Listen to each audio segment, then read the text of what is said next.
Em 2020, o mundo para. Ninguém sabia o que estava por vir, exceto por um homem. Eu tô falando isso pra vocês desde o ano passado. Meses antes do atentado contra o Bolsonaro, ele já alertava. Um mês antes do tiro em Trump, ele descreve exatamente o que aconteceria. Eu falei, Donald Trump vai sofrer um atentado, vai quase morrer, não vai morrer, vai falar que foi Deus que salvou. Antes da pandemia, ele já falava em colapso global. Quem quiser é só botar no Google lá, Daniel Lopes é roteirista dos Simpsons. Como pode um mero jornalista independente antecipar atentados contra presidentes e crises mundiais meses antes de acontecerem? Sorte, método ou um teatro muito bem ensaiado? Existe uma linha muito tênue entre a genialidade e o delírio, e a história mostra que descobrimos a verdade muitas das vezes tarde demais. Existe um conceito chamado psicohistória, a ideia de que ao estudar padrões históricos e o movimento de multidões, é possível antecipar movimentos. Quem observa mais cedo, decide antes. Quem decide antes, age antes. Mas existe o outro lado, porque se você faz centenas de previsões, inevitavelmente algumas você vai acertar. E medo vende. Se o mundo vai colapsar, você precisa de proteção, você precisa de preparação, você precisa da arca.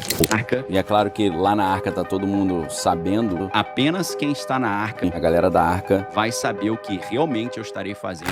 Então, o que é isso? Método? Profecias? Estratégia de marketing baseada no medo? Ou tudo isso ao mesmo tempo? Porque se ele for apenas um alarmista, tudo isso é irrelevante. Mas se existe um método por trás de tudo que ele faz, ignorar pode ser um erro. Antes de apontarmos qualquer coisa, é necessário analisar o que ele já acertou. Porque quando alguém acerta uma previsão, é coincidência. Quando acerta duas, é estranho. Mas quando acerta três, não pode ser ignorado. Daniel Lopes, em seus vídeos e em podcasts, fala muito sobre coisas que, à primeira vista, parece pura teoria da conspiração. Nova ordem mundial, centralização de poder, moedas digitais. Tudo isso é abordado por Daniel Lopes. Lopes diz que tem pessoas no poder, controlando as massas. Pessoas que não querem o seu bem, mas só querem cada vez mais poder e mais controle. Chamado de o grande reset. Você não terá nada, mas será feliz. Uma frase encontrada nos documentos originais do Fórum Econômico Mundial. É a ideia de que a pessoa poderá ter tudo o que ela quiser, mas somente se ela pegar emprestado, e não realmente comprando aquilo. Acesso, não posse. Daniel Lopes, em um podcast, aborda o conceito de programação preditiva. A ideia de que as indústrias do entretenimento, por exemplo, Hollywood e redes sociais, influencia e prepara a opinião do público para eventos futuros. Antes do 11 de setembro, por exemplo, já haviam sendo criados vários filmes onde mostravam as Torres Gêmeas sendo atacadas. O filme Um Mundo Depois de Nós, que foi inclusive produzido por Obama, um ex-presidente dos Estados Unidos, ele parece preparar a opinião das pessoas para o que o Fórum Econômico Mundial chama de ataque cibernético. Desde 2020, esse fórum simula um ataque cibernético todo ano, e segundo um dos fundadores, esse ataque mataria muito mais pessoas do que a crise sanitária que teve. Em um mundo controlado pela tecnologia, mas sem a tecnologia, as pessoas não saberiam lidar com isso. Não teria acesso à água, energia, comida. As pessoas entrariam em caos total. Uma das ideias mais controversas que Daniel Lopes aborda é a ideia de que os homens mais poderosos do mundo estão todos envolvidos de alguma forma com o anticristo, onde pessoas de alta influência, como presidentes de países gigantes, se disfarçam como cristão, mas no fundo eles buscam criar guerras mundiais. Eles sugerem inclusive que figuras como o Trump e o Putin estão agindo de uma forma interligada, onde eles fingem que estão brigando entre si para apenas causar caos no mundo, causar guerras. E isso para que o anticristo possa surgir com uma solução de uma falsa paz, assim como diz na Bíblia. Eles sugerem ainda que os poderosos podem ser amiguinhos nos bastidores e estarem conscientes de tudo isso. E se tem uma coisa que ele parece ter acertado em cheio, é a criação das moedas digitais, o que permitirá aos poderosos ter o mundo inteiro nas palmas de suas mãos. Ele diz que os poderosos querem isso para que, finalmente, eles possam ter o controle absoluto sobre toda a população. Porque pensa só, o governo ele quer te controlar, ele tem uma agenda e não quer que você fuja dessa agenda. Mas como que ele vai saber se você está fugindo ou não dessa agenda? Como é que ele vai saber que você é a pessoa por trás daquilo? Eles vão saber controlando toda a economia, o que é o que as moedas digitais permitem, um controle absoluto. Elas permitem os governantes saberem exatamente a hora, o local e a data que você utilizou aquela moeda. Mas só entender a teoria não vai te salvar. Você precisa construir os meios para viver fora disso. É por isso que eu criei a comunidade Despertar, um ambiente para quem decidiu sair do piloto automático, para quem não quer ser tratado como gado pelo sistema, para pessoas que investigam à luz da Bíblia, pessoas que buscam a verdade e que querem proteger suas famílias. Mas presta atenção, as vagas da turma fundadora estão abertas por tempo muito limitado. Quem entrar agora vai garantir o preço de fundador, um preço que eu deixei absurdamente barato para entrar bastante pessoas no início. E melhor, a pessoa vai garantir esse preço para sempre enquanto ela não cancelar a assinatura, além de adquirir um cargo único que nunca mais será liberado. Mas quando essas vagas iniciais fecharem, o preço vai subir, então corre. Eu vou estar deixando o link tanto no QR Code quanto no primeiro comentário fixado e na descrição. Clica e garante seu acesso antes que essa oportunidade passe. Bom, Lopes acertou sobre as moedas digitais. Parece estar acertando sobre o governo único mundial. Acertou sobre o atentado contra Trump, contra o Bolsonaro e a pandemia de 2020. Então, o que é que ele sabe que nós não sabemos? Será que ele realmente prevê o futuro? Ou ele só entende de algo que nós não entendemos? Será que existe um método por trás de todas as suas previsões? E se existe, qual que é? Daniel Lopes diz que avalia cada notícia usando um método de cruzamento de dados, lendo diferentes fontes da mesma notícia para ter uma visão mais ampla e mais completa. Por exemplo, você não lê só uma mídia mais progressista, você também lê uma mídia mais conservadora e uma mais conspiracionista. Assim você vai equilibrando. É como quando um carro está desalinhado. Se você ficar com o volante reto, ele não vai reto, ele vai inclinar um pouco. Para você ficar reto, você vai ter que virar um pouco o volante e vai ter que deixar o volante torto para conseguir ir reto. Essa é a ideia, é equilibrar as coisas. Assim você vai conseguir ter um filtro mais coerente da verdade. Mas o principal método que ele usa é o da história preditiva, o que consiste em praticamente olhar o passado para entender o presente e prever o futuro. A leitura do passado te leva para o futuro. O que ele faz é simplesmente cruzar os dados. Ele está vendo um acontecimento atual no mundo, então ele vê, já aconteceu isso antes? Quais foram as consequências? Se já aconteceu antes, é sinal de que uma coisa muito similar vai acontecer igual no presente. Mas como que ele faz a distinção de algo que é apenas teoria da conspiração para algo que é realmente verdade? Porque é muito fácil juntar uma verdade com uma mentira e falar que aquele conjunto é uma verdade. Primeiro ele diz que teoria da conspiração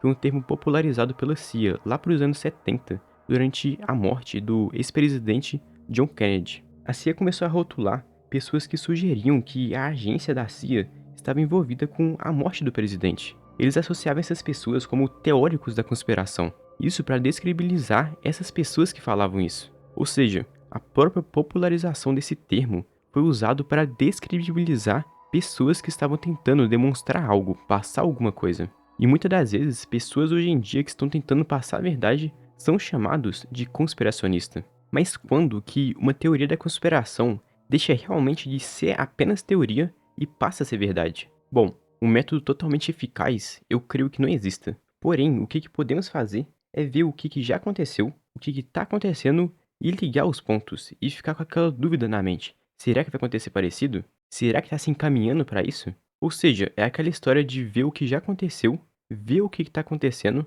ligar os pontos e se preparar. Daniel Lopes explica na prática de como ele usou esse método para prever de que o próximo Papa seria norte-americano. Ele havia analisado que na época de João Paulo I, o desafio da igreja era a União Soviética e o ateísmo comunista. E o que o Vaticano fez foi escolher um Papa da Polônia, que era da União Soviética. Já na época do Papa Francisco, a dificuldade era impedir a perca de membros da América Latina para igrejas evangélicas. E aí o que o Vaticano fez foi escolher o primeiro Papa da América Latina. E antes de escolherem o último Papa, Daniel Lopes havia analisado que a dificuldade de hoje em dia era a relação com os Estados Unidos e a onda de conservadorismo do presidente Donald. Ou seja, ele usou literalmente esse método que eu expliquei para vocês. Ele analisou o passado, viu no presente e aí ele deduziu o que ia acontecer no futuro.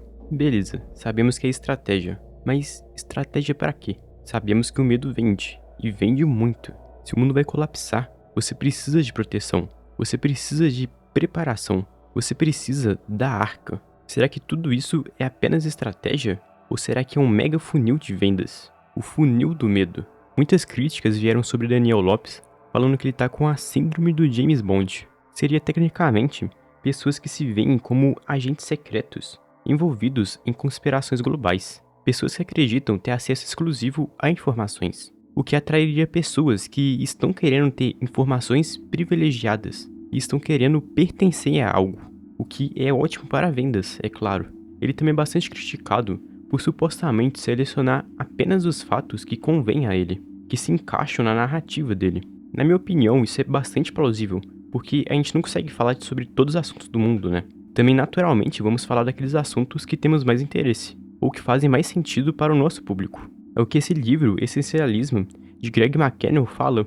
A gente tem que fazer menos, porém melhor, não fazer tudo. Mas onde ele mais recebe crítica é sobre a venda do seu produto, a Arca. Muitas pessoas dizem que ele comercializa o medo, usando narrativas como o controle absoluto e o fim dos tempos como um meio para vender o seu curso. Mas a verdade é que o problema não é vender, o problema é vender lixo, vender algo que não vai ajudar as pessoas de fato. Se a pessoa vende algo que realmente vai ajudar as pessoas, que realmente vai trazer algum benefício, vai trazer conhecimento, algo que vai agregar valor na vida dela, então beleza. Se tá ajudando, vender não é um problema.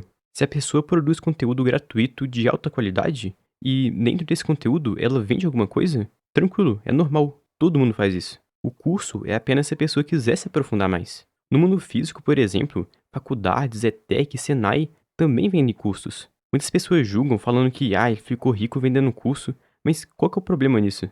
Eu nunca vi ninguém parado na frente de uma faculdade reclamando que lá vende curso. O problema não é vender, mas é vender com ética. Eu não comprei o curso do Lopes, eu não sei se é um conteúdo bom. Pelo que eu vi, parece que agrega valor sim, mas eu não posso muito opinar sobre. O que eu sei é que enquanto as pessoas estão reclamando, estão criticando, as pessoas que realmente estão atuando nessa área estão ficando ricas vendendo os cursos. Cursos realmente de valor, que entregam alguma coisa, uma transformação na vida da pessoa. E outra, o governo também vende cursos. Cursos supostamente gratuitos, mas que na verdade é pago com o dinheiro dos seus impostos. E você sabia, inclusive, que a gente passa quase metade do ano trabalhando só para pagar impostos? E a outra metade do ano a gente paga só para sobreviver, só para pagar as contas e pagar a comida. Isso sem falar que todos os produtos que pagamos já tá lotado de imposto. A verdade é que o sistema te quer endividado, alienado e dependente. Enxergar as correntes é só o primeiro passo. O segredo mesmo é construir os meios para viver fora delas. É exatamente esse um dos pilares da comunidade Despertar. Lá dentro eu mostro os bastidores do que eu estou fazendo para ter soberania sobre a minha própria vida, além de entregar ferramentas como a planilha da soberania e estratégias de proteção patrimonial. Não seja mais um espectador passivo no mundo. A decisão final é somente sua. Bom, na minha opinião, eu não vejo problema nenhum no que Daniel Lopes faz, não vejo incoerências. É claro que a minha visão, o que eu analisei pode estar limitado, então é por isso que eu te recomendo a não levar tudo como uma verdade absoluta. Sempre analise os tempos, as informações. O propósito de cada pessoa é diferente. O dele é diferente, o meu é diferente, o seu vai ser diferente. É um propósito diferente. A gente deve saber qual o nosso propósito e para isso eu te recomendo esse livro aqui, Como Ser Dirigido pelo Espírito de Deus. Ele vai te ajudar a discernir quando é Deus falando com você. E aí o importante é você tirar tempos de silêncio, tempo de oração, tempo com Deus, para você saber qual o seu propósito. E aí seguir o seu propósito. Esse é o segredo da vida, enquanto você aguarda ir para o céu. E se você teve alguma experiência com Deus, por exemplo, uma pessoa que não cria em Deus, mas sentiu a presença de Deus, o que as pessoas que não acreditam vão falar para essa pessoa? A pessoa sentiu Deus, ela teve uma experiência. O que as pessoas vão querer falar que vai contra a experiência que aquela pessoa teve? Por isso é tão importante ter as experiências por si mesmo. Se tivermos a experiência, pode vir qualquer argumento que não vai nos abalar. No livro A Última Noite do Mundo, do C.S. Lewis, ele argumenta de pessoas que se orgulham de não acreditar em coisas apenas porque alguém disse. Mas a verdade é que 99% das coisas que sabemos é porque uma outra pessoa disse pra gente. Nós acreditamos porque professores, especialistas, livros nos disseram. Não porque estudamos e chegamos àquela conclusão por conta própria. Nós acreditamos pela autoridade dos outros. A questão é em qual autoridade que decidimos confiar. Nós temos que confiar em algo que já se mostrou confiável no passado. Essa é a chave. Então, analisem por conta própria, estudem por conta própria, vê se tem fundamento aquilo que é falado. Não se deixem levar pelas narrativas impostas pelo mundo. Comece ainda hoje a despertar do sistema. Leia os livros e adquire conhecimento. Assiste ao vídeo que vai estar aparecendo aqui, onde eu desmascaro as conexões dos poderosos do mundo. A gente se encontra em algum desses 2 próximos passos. Que a paz e a graça do nosso Senhor Jesus Cristo estejam com todos vocês.